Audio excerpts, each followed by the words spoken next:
Hey, so here's the second part of breaking in my Ducati Streetfighter V4. You saw in the last video I changed the oil and filter, so now I'm going to clean, adjust, and lube the chain, and then the bike is good to go.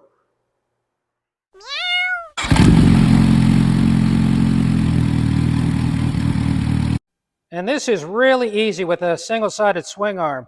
You don't have to loosen the axle nut. All you do is loosen these two pinch bolts right in there with the two yellow lines, and then you take that wrench and you turn a little gear in there. You can kind of see it there to the right, and that's it. I mean, it's that simple. Then you just tighten those bolts down and you're done. And what's cool about Ducati is just about every bolt is marked after they're torqued at the factory. So with these, you literally just have to line the marks back up when you tighten them down, and you're done. Now, I'll just check it with a torque wrench to be sure, but I've been doing this for a while, and I've never, especially on a newer bike, I've never lined these marks up and had them out of spec. So, okay, so Ducati says you want about an inch between the center of the links at the pins and then at the edge of this kind of plastic piece right there. So you can see there's a flat edge kind of in the front towards the camera, and then the back you can see there's sort of a lip, that goes down. You don't measure from the bottom of that lip.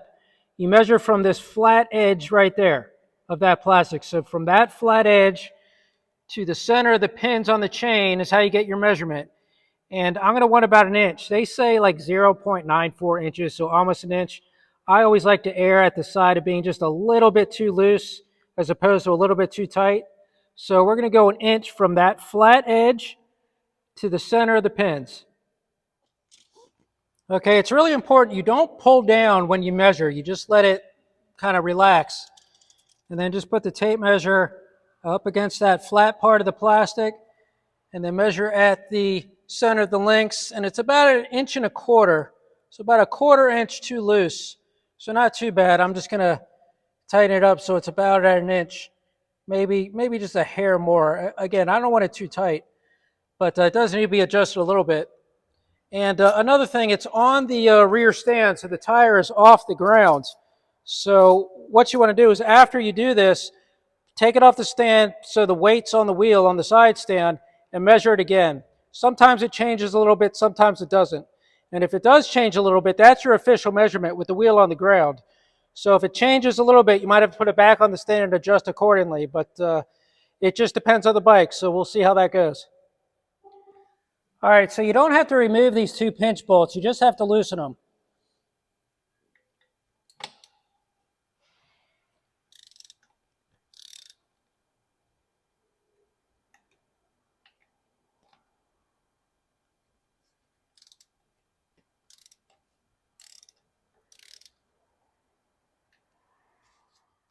Okay, see that silver gear in there? It's kind of hard to see. I'm going to zoom in and see if we can see it. It's that one right there, to the right of the chain. And what you do is you just get the tooth of this wrench onto one of those kind of indentations in the gear, and then that's how you turn you turn it, and that's how you adjust the chain. So the wrench is now, that tooth is engaging one of the indentations of that wheel or gear, whatever it is. And what you do is to tighten it, you push the handle down, and to loosen it, you would move the wrench so that would be underneath, and you would pull up to loosen. So we're going to tighten it, so we're going to push down. Now, it gets very, very slight movements. It takes very little to tighten this chain. So just very small increments. And sometimes if it's a little tight, it might jump a little bit more than you want. So then you're going to have to reverse it in, loosen it a little bit. But we'll see how tight this one is. But just kind of play with it until you get, and then go back and measure the chain. And just do it until you have the center pins where you want it. So in my case, about an inch.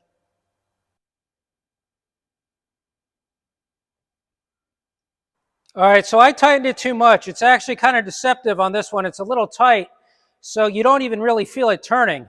So it's on my MB Agusta, it was easier. So I'm now going to have to loosen it. So I guess this is good. So you'll see how you loosen it. So it's just the opposite. So you just put this now underneath, and you pull up.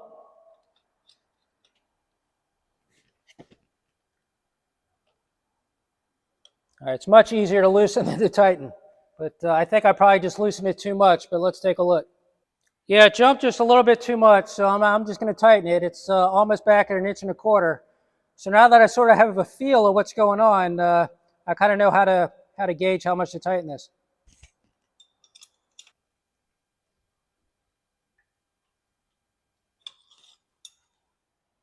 Okay, the spec on this is 22 to 24 millimeters, and an inch is basically 25 millimeters, 25 point something. So basically an inch. You know, again, I always try to err on the side of just being a hair too loose, and a hair too tight. So I'm just going at 1 inch for this. It's still well within a acceptable range, and you can see I got it kind of right at 1 inch now on at the center of the pins. So it was at 1/4 inch or 1.25 inches before I tightened it. So now I think it's good to go. And I'll check it again, you know, throughout the week. But this should be a good range for now. And again, it's not going to put too much pressure on the sprockets and the transmission. You don't want your chain too tight. So I think this is a very acceptable compromise.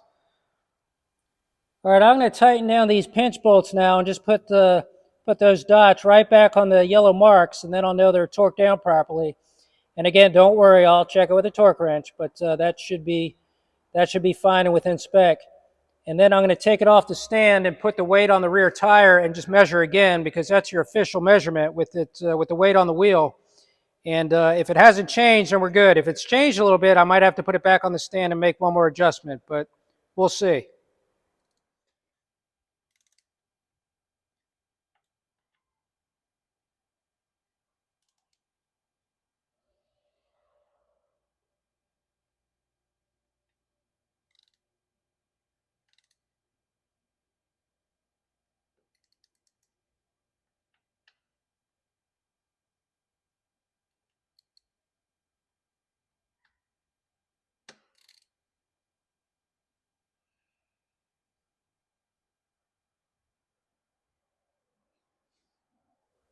Okay, so I kind of tightened these evenly. I didn't just do one all at once and then the other all at once. I kind of did it gradually on each side. And I put it right back at the marks, and so this is torqued up and ready to go.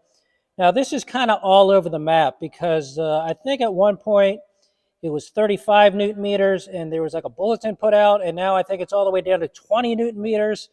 So it's a little questionable exactly where this is supposed to be, but I don't know. That felt more like 35 than 20, but I just put it right back where they had it, so I've got this back at the factory spec.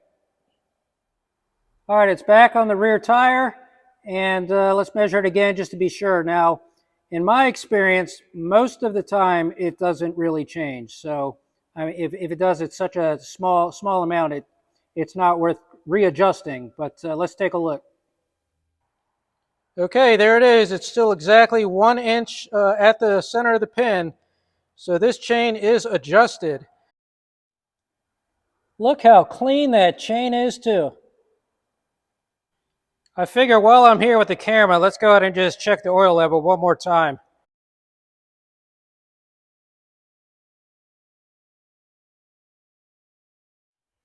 Okay, so the oil is right between the lines in the sight glass, which is perfect. So the bike is now completely broken in. You saw I changed the oil and filter, and now I've clean lubed and adjusted the chain. Just kind of did an overall inspection. The good thing about these bikes is that most of the screws have been marked when they were torqued at the factory, so it's just a matter of making sure that the everything lines up. But so I'm going to review this bike soon now that it's broken in. And you know, I did this in a parking space in this garage. So if I can do that, you can. As long as you have some space and you have the tools, there's no reason why you can't do the oil and filter change and adjust your chain yourself. It's really easy. You'll make sure it's done right. You know, it's not going to get overfilled at the dealer, or they're not going to make a mess, whatever. And you're saving money in the process. So I always recommend, if you have the space and you have the tools, do this yourself. Not hard. Again, I just did this in a parking space, and I'm excited. I'm ready to ride this bike like it was meant to be ridden. So thanks again for watching. I hope all of this has been helpful. And if you're new, definitely subscribe and stick around. A lot of cool stuff is coming up. So until next time, guys. Seriously, how cool is this doorstop?